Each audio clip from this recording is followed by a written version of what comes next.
More than half of the new year's planned initial public offerings are set to come from the world of private equity. Firms like KKR, Blackstone, and Carlyle are planning to sell some of their biggest leverage buyout deals.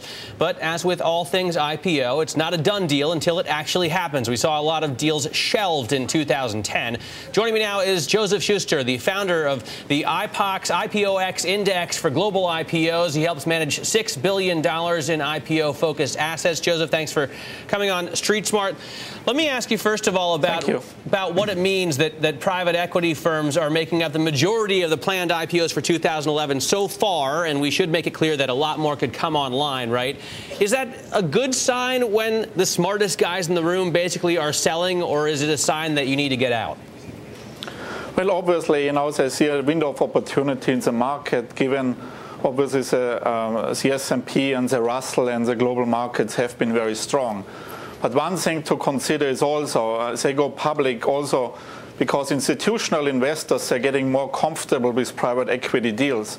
Look at the last year's performance of some of the largest IPOs. Some of the largest IPOs actually have outperformed substantially, the S&P 500. Look at what has General Motors, what it has done, what NXPI has done in the European marketplace. I mean, some of the best performers have been private equity-backed IPOs, such as Amadeus, Brenntag, or Kabel Deutschland. So I think both sides of the equation getting more comfortable with valuations, and therefore a lot of deals can come this year.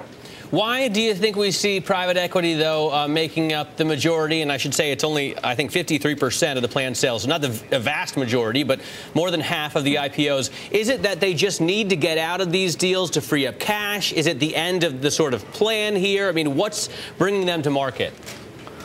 Well, I mean, first of all, the data usually refer to equally weighted numbers. I'm sure, like in terms of the proceeds, in terms of the number of IPOs, the venture capital-backed IPOs will far exceed the number of private equity-backed IPOs. But I do think, obviously, they do realize this window of opportunity in the market and taking these companies on the stock exchange in order to create velocity within their private equity funds, releasing funds and therefore being able to invest in something new again. We are expecting to see also, Josef, much bigger IPOs, the billion-dollar deals, some of which were shelved last year. Are you confident that we'll see them come? Is it going to be a much better year than last year and easily 2009? Well, I mean, last year was already a very strong year, apart from the U.S. IPO market. I mean, global IPO activity has almost reached the level of 2007. And obviously, this year is going to be the focus on the large U.S. deals, and institutional investors, they are willing to pick up these large deals again. Obviously, there are valuation concerns, but there is always a history. The history is that some of these large IPOs, the GM, the LPL, the Booz Allen Hamilton, the Amadeuses of the world, they have been terrific performers. And interestingly, private equity IPOs never really jump a lot on the first, based on the first opening.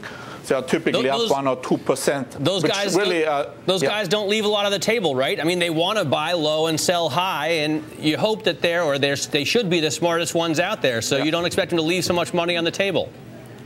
Well, we don't expect them to leave that much money on the table, but therefore, obviously, the upside in those deals is typically over the medium to long run, let's say over the next 1 to 2 years, and not just in the short run.